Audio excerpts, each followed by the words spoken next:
Donc je n'ai pas de lien d'intérêt à déclarer. Et pour parler de régulation dans l'asthme, je vais appeler les différents acteurs. Donc le premier acteur, c'est la bronche. Alors, une bronche, c'est fait d'un épithélium, d'un muscle lisse, et puis d'un tissu conjonctif avec des vaisseaux et des amas lymphoïdes. Et puis, de l'autre côté, je vais avoir le système immunitaire. Un système immunitaire avec un système inné, qui est un système de défense qui n'est pas censé répondre en particulier à quelque chose, mais de défendre contre tout. Et vous voyez ici cette multitude de cellules, puisqu'on a des polynucléaires neutrophiles, des lymphocytes, des éosinophiles, tout. Et vous voyez qu'ils sont tout le temps en train d'interagir. Il y a un réseau de médiateurs qui sont en train d'exprimer tout le langage qui est sans arrêt formulé. Et vous voyez ici l'importance du système inné, puisque cette cellule violette ici, c'est un polynucléaire neutrophile. Et si ça marche, vous voyez ici les fragments antigéniques, enfin disons les particules étrangères qui arrivent.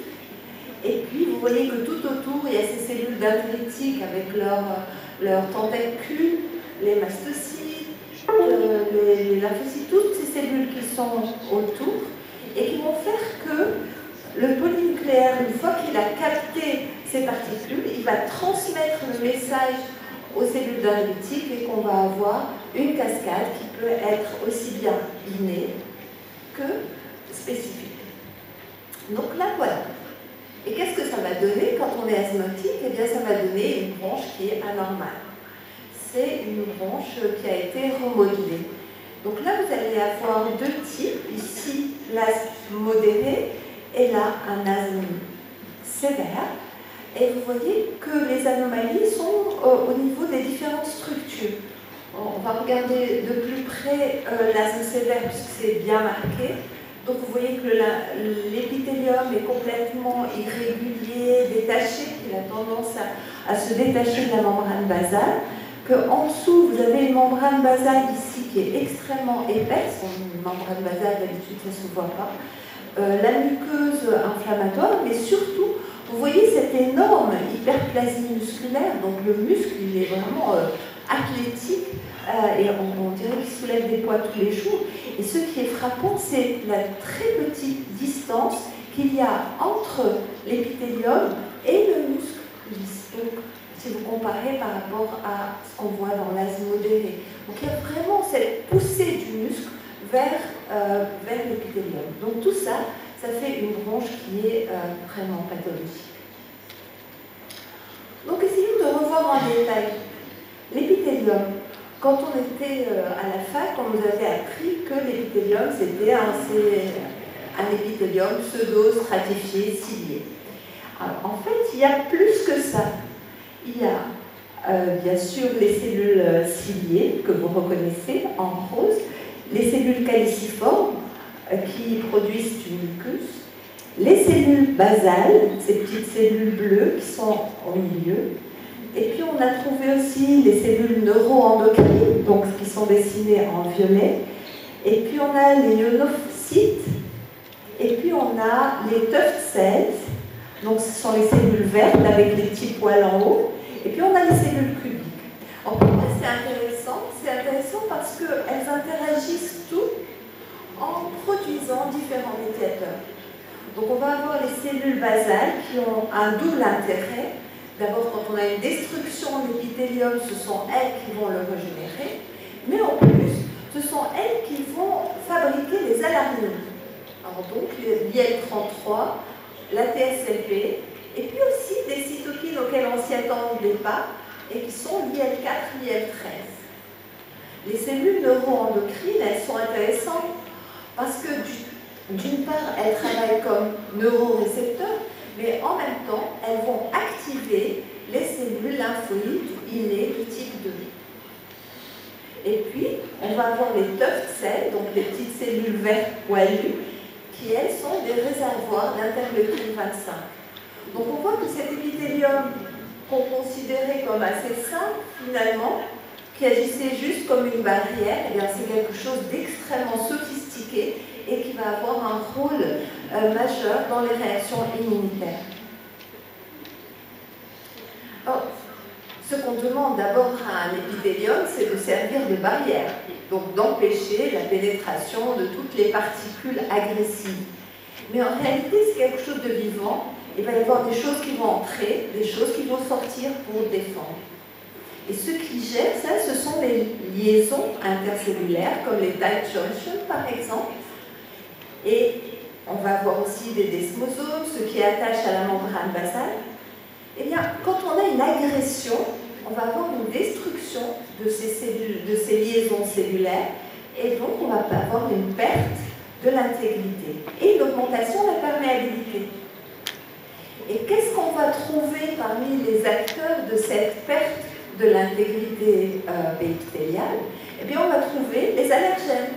Par exemple, les acariens, qui sont des allergènes protéolytiques. Les acariens, ça coupe les liens entre les cellules. Il y a la même chose pour des polluants, pour des bactéries. Mais ce qui est important, c'est qu'il y a aussi les cytokines dont on parlait tout à l'heure, l'interleukine 4 et l'interleukine 13, qui vont elles aussi détruire ces liaisons intercellulaires. Et donc, ça va permettre non seulement le passage de tout à travers l'épithélium, mais en plus, ça va permettre le détachement de l'épithélium de la membrane basale, puisque les hémidesmosomes vont être détruits. Et puis, en cercle vicieux, quand l'IL4 et l'IL13 détruisent l'intégrité de l'épithélium, elles favorisent la production par l'épithélium de l'IL4 et l'IL13. Et là, c'était un travail que nous avions fait qui montrait qu'on avait de l'IL4 dans l'expectoration des asthmatiques, alors qu'il n'y en avait pas chez les témoins. Un épithélium agressé, on a vu, ça produit des cytokines. Et dans ces cytokines, on a parmi les alarmines, l'interleukine 33. L'interleukine 33 qui va déclencher après toute une cascade. Une cascade, qu'elle se soit de genre TH1 ou TH2. Donc ça va provoquer le TNF-alpha, l'interféron gamma, l'interleukine 7, l'interleukine 5, et je vous rappelle que ça va accrocher les éosinophiles, l'interleukine 13 qui va faire qu'on va avoir la réaction allergique. Donc ça veut dire que cet épithélium, il va activer toute la réaction inflammatoire sous-jacente. Et vous voyez ici, donc ça, ce sont des modèles animaux chez la souris. Quand on met des souris qui expriment l'IL-33 et qu'on les compare à des cellules qui ne l'expriment pas, donc ici, on a à l'état basal des bronches tout à fait comparables. Mais si on met des acariens, ceux qui ont l'IL-33, vous voyez l'inflammation majeure. Ceux qui n'ont pas d'IL-33, ils ne vont pas bouger. Mais ce qui est un peu plus embêtant, c'est que non seulement ça va agir sur l'inflammation, mais ça agit aussi sur le remodelage, puisque vous voyez que ces souris qui ont de l'IL-33, elles vont avoir un remodelage important par production de TGF-bêta, alors que celles qui n'ont pas d'IL-33, eh bien, elles vont garder des bronches normales. Donc ça va agir non seulement sur l'inflammation, mais sur le remodelage. Est-ce qu'on peut essayer de bloquer ces alarmines et l'IL-33? Il y a des essais actuellement en cours, et l'objectif, c'est de bloquer le récepteur, en fait, le ST2, et ils ont trouvé des résultats particulièrement intéressants, parce que non seulement ça réduit effectivement le risque d'exacerbation, mais ça agit beaucoup mieux quand il n'y a pas beaucoup d'éosinophiles. Et ça, c'est pour une fois quelque chose de particulier. Donc si j'ai moins de 300 éosinophiles, j'ai une réponse beaucoup plus intéressante que si j'ai plus de 300. La deuxième alarmine qu'on connaît bien et qu'on connaît mieux que l'IL-33, c'est la TSLP. Et vous voyez ici qu'elle est impliquée à tous les niveaux, qu'on soit ici dans une réaction allergique ou ici dans une réaction post-virale. Donc les virus, ça va activer les CD8. les allergènes, ça va activer la réaction en TH2. Et je pense que c'est ça qui fait que c'est un peu décevant, la TSLP. C'est parce qu'elle active essentiellement les cellules innées de type 2. Et donc, effectivement, on va moins bloquer quand il n'y a pas de réaction allergique. Donc, la TSLP, c'est celle qu'on connaît le mieux, qu'on pensait utile pour tous les asthmes et qui est en fait essentiellement utile en cas d'asthme éosinophile.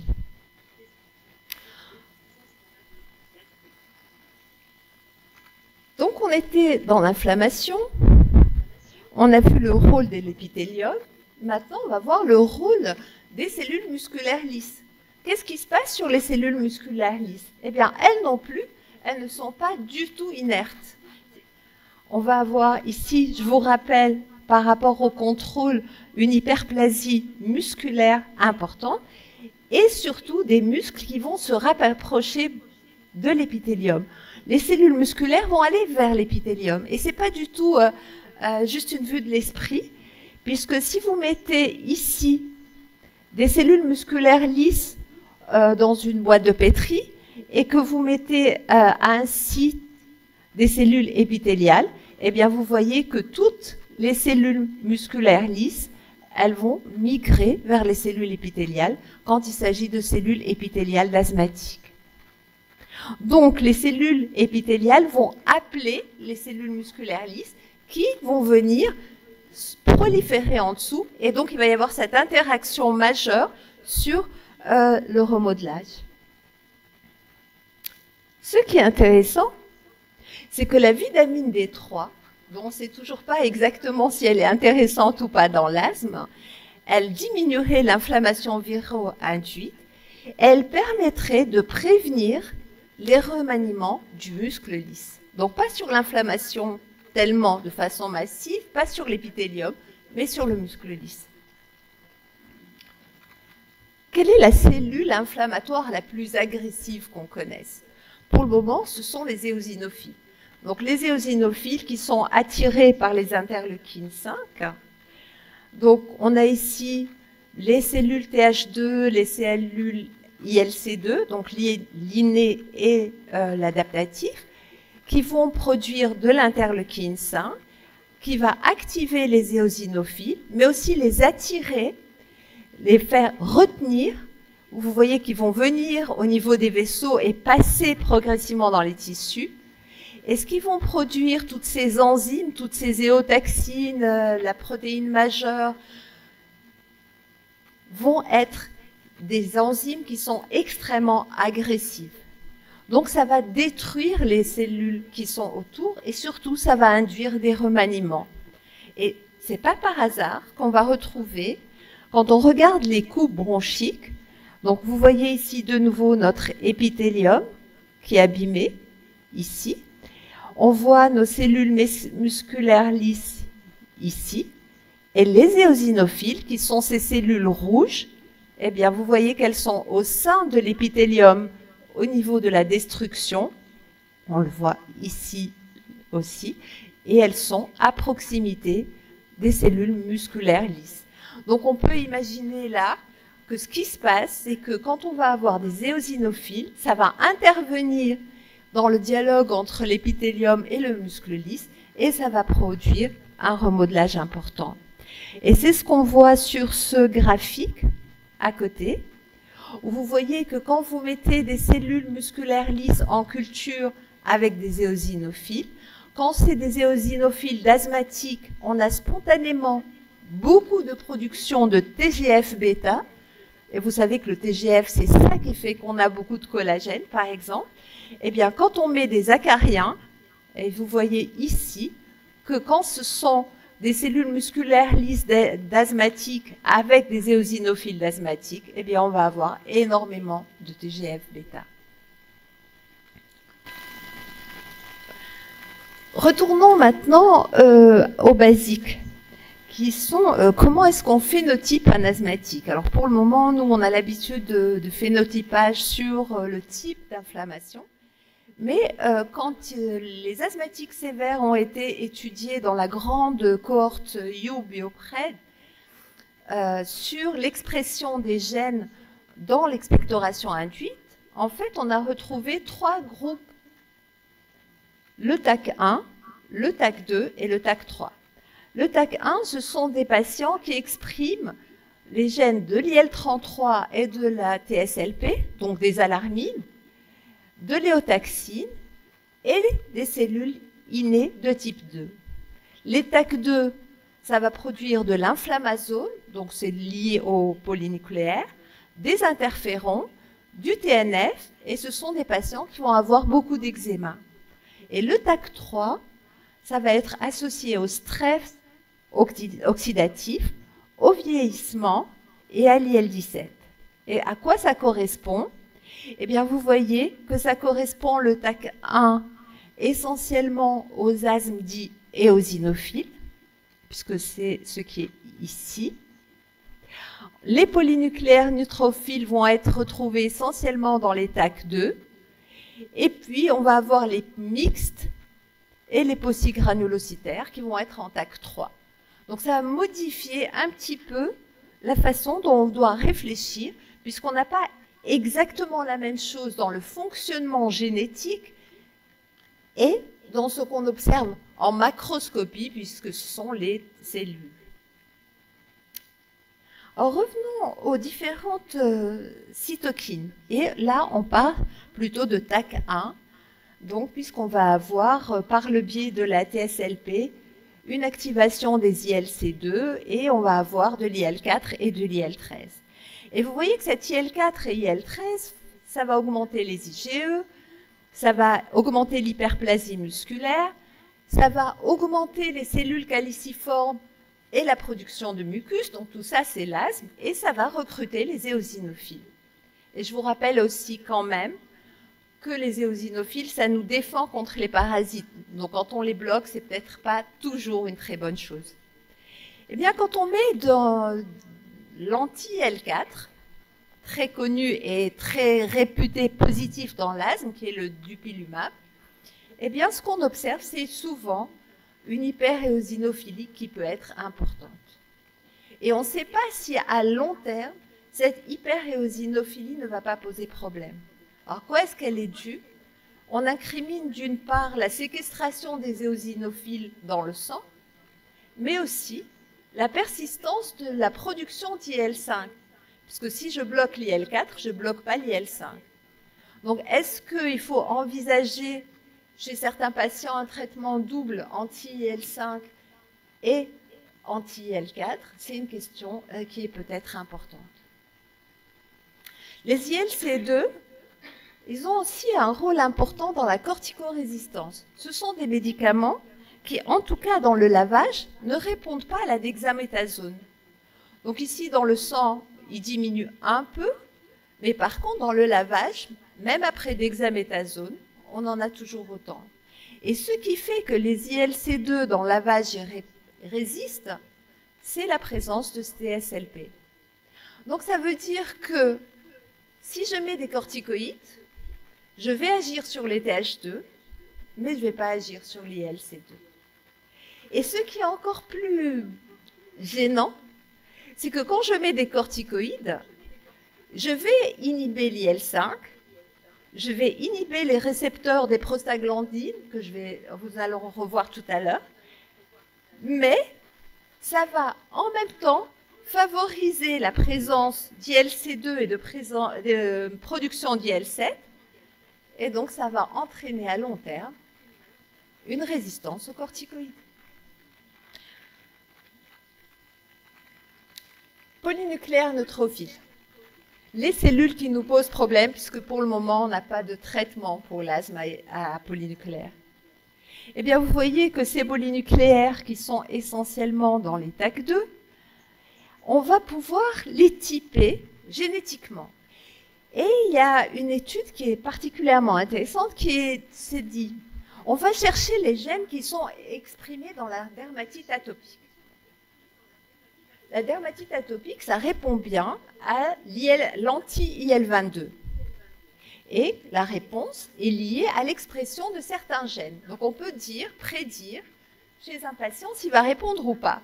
Ben là, on a pris des asthmatiques Et on a cherché s'ils exprimaient ces gènes ou pas. Et effectivement, il y en a certains. Et qui sont ceux qui expriment? Ce sont effectivement les patients qui sont TAC2 et qui produisent de l'IL-22.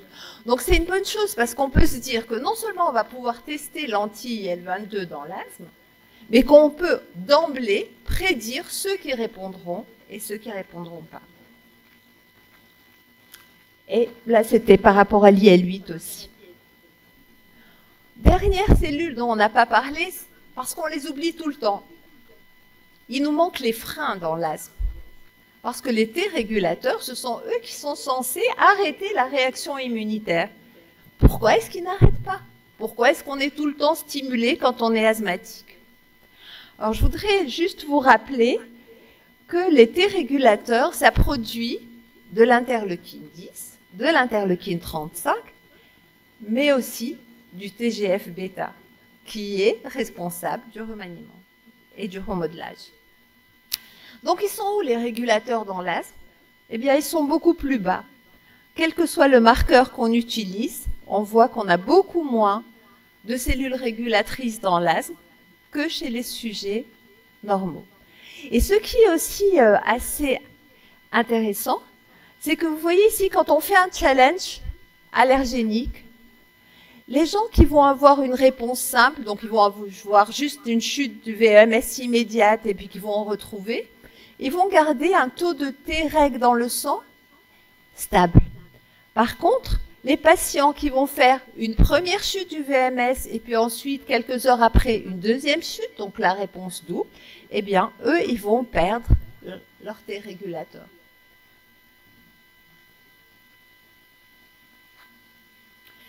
Non seulement on en a moins, mais en plus, ils ne font pas leur travail. Ceux qu'on va mettre, entre autres les acariens ou les polluants, eh bien, ça va transformer les T-régulateurs en T-effecteurs qui vont fabriquer de l'IL-4, de l'IL-13 et qui vont être cytotoxiques. Donc, on est vraiment mal parti, malheureusement. Et vous voyez qu'il y a une activation d'un récepteur qui fait que non seulement on va avoir une réaction inflammatoire majeure en aigu et en chronique, mais qu'en plus, on va avoir beaucoup de remaniements. Est-ce qu'on peut espérer remettre les T-reg au travail? Alors, probablement. Il y a des petits peptides qui sont des fragments en fait d'immunoglobuline et qui s'appellent des T-régitopes. Et qui, quand on les utilise, réactivent les T-reg et permettent d'avoir de nouveau cette frénation. Et on soupçonne que la réponse en auto-immunité ou dans l'asthme sévère, quand on utilise les perfusions d'immunoglobuline, c'est par le biais de ces épitopes qui remettent les T-reg au travail. Le dernier point que je voudrais discuter, c'est les toutes petites enzymes, ce qui est au niveau de la surface et qui permet après la cascade de la réponse dans les cellules. Donc ici, vous avez la TSLP, son récepteur, et puis on va avoir ici des enzymes qui sont les Janus kinases, qui sont doublés après par des STAT, qui sont des facteurs de transmission. Eh bien, l'idée, ça serait de se dire peut-être que si on bloquait ces enzymes, on pourrait bloquer l'activation des cytokines. Là, il y a la TSLP, mais en fait, toutes les cytokines passent à travers ce système. Par exemple, l'IL-4, l'IL-5 ou l'IL-13. Donc, utiliser les Janus kinases en les bloquant pourrait être un moyen d'action. Elles sont déjà utilisées dans la polyarthrite rhumatoïde et il y a désormais des essais de phase 1 qui sont en cours pour voir si ça peut être utile. Donc, pour finir, quelles sont les perspectives? Notre objectif à tous, c'est de guérir nos asthmatiques, surtout quand ils sont petits. Faire en sorte qu'il n'y ait plus de remodelage et qu'ils aient une rémission au moins prolongée. Donc, à part tout ce qui existe déjà, qu'est-ce qu'on pourrait faire? On pourrait combiner les biothérapies. On a déjà parlé de l'IL4 et l'IL5 en se disant qu'on devrait les bloquer ensemble, mais peut-être qu'on devrait aussi bloquer l'inflammasome. Par exemple, chez les patients qui sont obèses, elles ont une réponse TH2, mais elles ont aussi un inflammasome. Est-ce qu'on pourrait utiliser des formes inhalées qui seraient beaucoup plus simples, comme les fragments d'entité SLP? Est-ce qu'on pourrait bloquer les récepteurs des prostaglandines? Je vous rappelle que c'est ça qui va induire toute la cascade de chémokines, par exemple. Est-ce qu'on peut utiliser les tyrosine kinases? Est-ce qu'on peut utiliser les T-régitopes? Et puis, est-ce qu'on module le microbiote? Et je vous ferai remarquer que j'en ai pas parlé aujourd'hui. Merci beaucoup.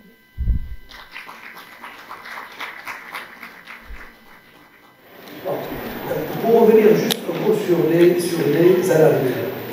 On dit que les alarmies, c'est le rôle de l'épithélium. Or, nous avons pu montrer que ces alarmies, elles peuvent être exprimées par toutes les cellules inflammatoires. Elles sont exprimées par les cellules musculaires, elles sont exprimées par les fibroblastes. Par exemple, l'IL4, il est synthétisé par les eosinophiles et il va agir sur l'épithélium. Et l'épithélium lui-même, il peut synthétiser l'IL4. Alors, moi, je me pose la question, finalement, comment on va faire la part des choses? C'est-à-dire, si vous avez une activité, par exemple, IL33 ou bien TCP ou KT, moi, je peux dire que c'est l'épithélium, mais c'est peut-être aussi les autres cellules. Et donc, à ce moment-là, le fait de dire que finalement, ces alarmies, c'est l'épithélium, c'est peut-être pas que l'épithélium, puisqu'ils sont synthétisés par les autres acteurs de la bronchoconstriction. Absolument, tu as absolument raison. C'est pour ça qu'au début, j'ai montré toute cette sous-cellulaire qu'on a. Maintenant, il y a les modèles des animaux qui sont intéressants parce que ça permet de dissocier et de se dire c'est plutôt là que ça marche, c'est plutôt ça qui exprime à fort niveau ou à bas niveau. Mais on est d'accord que pour le moment, tout ce qu'on sait, c'est très fragmentaire. Et je suis sûre que si Alain sera d'accord avec moi pour dire nous, on essaie de faire des hypothèses à chaque fois parce que c'est agréable pour l'esprit. C'est reposant de se dire, voilà, finalement, j'ai une bonne hypothèse. Et je suis sûre que la personne qui fera cet exposé dans 5 ans, elle verra des choses absolument différentes. Je termine. Juste une question, enfin, une remarque par rapport aux cellules, donc les fameuses cellules lymphoïdes innées. Mais qu'en est-il des cellules NK, les premières cellules lymphoïdes innées qui ont été détectées, qui ont un très grand rôle dans pas mal de pathologies, dans tout ce qui est l'immunité antitumorale. Merci parce qu'on avait fait un travail il y a extrêmement longtemps avec Québec, c'était peut-être dans les années 2000 je crois, et on avait trouvé qu'il y avait effectivement relativement beaucoup de cellules NK dans l'asthme, relativement, et en sachant que les NK c'est aussi des cellules agressives. Peut-être qu'on en parle moins en ce moment parce que tout est focalisé sur les biothérapies et qu'on ne sait pas du tout comment on réagit sur les cellules NK. Mais c'est certain qu'elles ont un rôle important, puisque ce sont des cellules agressives là aussi. Et ce qui est assez drôle, je trouve, dans l'asthme, c'est de voir cette subversion des T-régulateurs qui se transforment en cellules agressives, éventuellement même agressives, c'est quand même assez impressionnant. Et si vous voulez poser une question?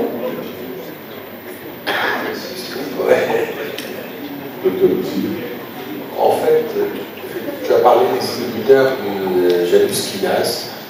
Et est-ce qu'il n'y aurait pas des résultats par rapport, comme on l'a utilisé dans l'APR et la dermatologie essentiellement, est-ce qu'il n'y a pas de résultats par rapport à des associations de maladies asthmatiques fréquentes? Clinique, je n'ai pas vu de données. Par contre, il y a un essai de phase 1 qui est passé et qui montrait qu'il y avait une baisse de la production du MO. c'est en phase 1, donc on est encore très très tôt, mais apparemment ça devrait marcher puisque le marqueur qui avait été utilisé dans cette étude, c'était le NO exhalé, et qu'il y avait une baisse de la production du NO exhalé. Donc très probablement il va y avoir des choses qui vont sortir.